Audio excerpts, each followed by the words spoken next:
for any adofno mema obibia akwaba ede ebatu magin HS so breaking news enede ababeto yapno eso amunuaba ekesikapa mede eba abesomo yese ye yankasa ye papa yadi nyina former president Rawlins enede wada ni binkum eso akwa ye arehosem de ama oman Ghana na dubra kase pam na ebu ato atese utwa wani baby a entwa esum na se Ghana dodo na etwa ejajo ebinum eso na nka na obi ani na ese aye Rawlins ono ampa na se papa yi obetimi every atesefo asasi so emprempre ya because said dear papa yi wabo no momode odo se ebinum ni se na wonye enso so waboa oman Ghana emprempi waye nyoma bebre e de ama omayi na enso so fofie anto ata wo watwe de na se baako emfro na da ne da ye furu esane na ebia eko entino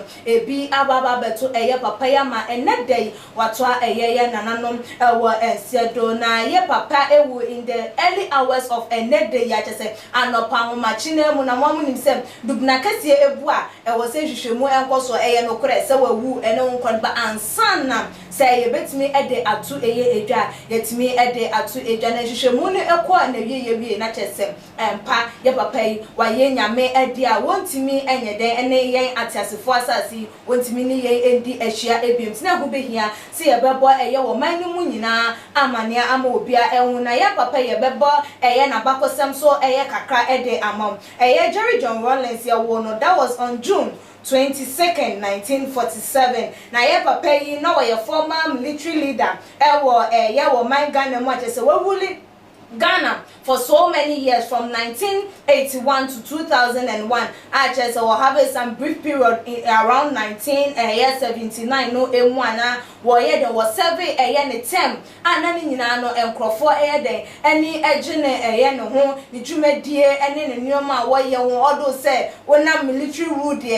den a omo de do before complain na na ne den wo yo bi a chese until now odo ne nyoma woye ya ebinu ampe na ye papa iti ase na wo edo wo nkrofo wo mo penance wo nkrofo chese wo mo ehu ne se ye papa yi die se won ka ho a enye eyie a chese wo no kwampo na ma ye edomku a wo mahye be fie se meche the ye National Democratic Congress NDC amanyoko no wo no kra na ama amanyoko yi etimi edru sa empempenso anase edru die wo se edru yi emu nanso so enedai ya amanyoko no kwampo no eyi no mu ana chese nko wo mu yi na tinchen se enya ade se wo numpo na wore founder na so wo no na chichiri kronom anase amanyoko no edi esi honom nanso enedai se Ghana for dodo na hu se ye papa won carters for ehun ebiem na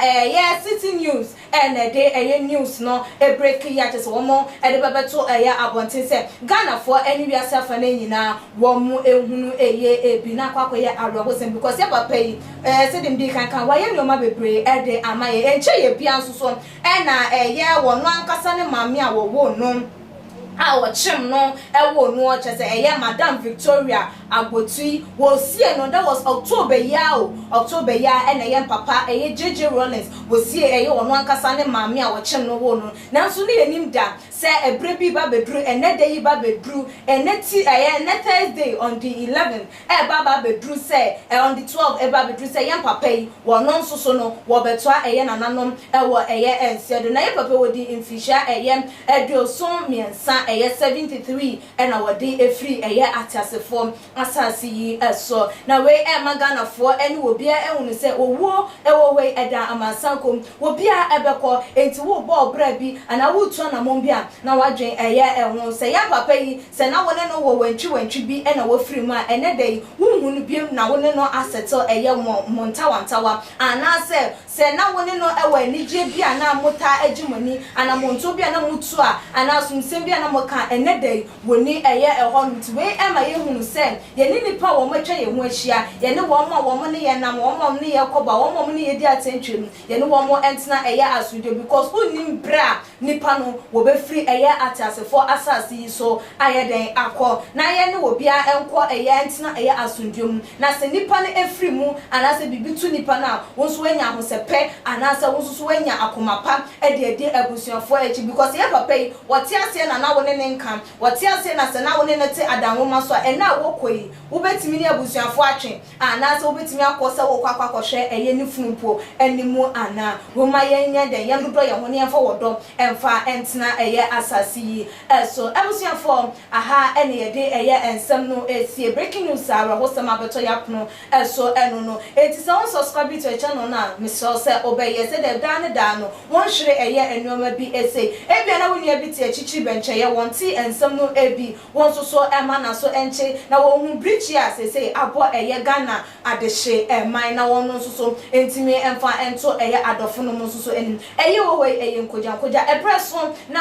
eye abusuafo ede emrepa no bebetu edwa se eda sei ene ebedi papa na wotwe na eda sei ene ebetie no atoma gh yemfa enkame mu yedini nyina baba betu edwa ne akwa ye papa na chi krakrakra because wabo wo my Ghana pen wama o my Ghana SCA pen wama o my Ghana afane ntoma pa efra pen enti mama yemfa eye sa asem yi enhye eye yetim abusiafo aha ene di ebese musomfo mu nuaba ekwesi kapa ena mutimi ni desene yebesa na hia makram. Too much GH. We did that say Japan. A break and best TV. Me share too much GH. The move for. Hey, almost sports and as entertainment. Hey, the move for. Munko son show mo. No anybody GDB. Madam, I say love you. Too much GH. We boy what? Shout out to your fans and everybody who is watching Too Much GH. Me dey the Isaac Ojuampo. We between family the great tempo. Bring. One man come when you hear Too Much GH. Too much yet, more too much. Na me so me I'm more fire. The major prophet kum chacha. On say me catch was say, bomoden na hwe too much GH. On say me kan ye nyane, bone pa na kase ye pe wo wiase ya asondin. Asondin ti na Adam, wo hu nyame ye no nyam no. Wo hu ne ma bi a wo hwehwehwehwe e wo other place ni ade. Kat won na bomoden na be hwe too much GH. Beshe ne subscribe bomoden o beshe pe na wa ye subscribe o subscribe subscribe na subscribe na o subscribe a na wo benya ne ma papa a wo pe ahwe nyame shira. Too much GH. Many have come and many have gone, but you are a great kankambuka ability worth being beheld by every optical nerves.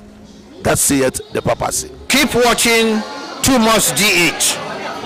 and you get the best of entertainment, the best of everything you want. My name is Ohima One. Keep watching Too Much GH. It's the best. Keep watching Too Much GH.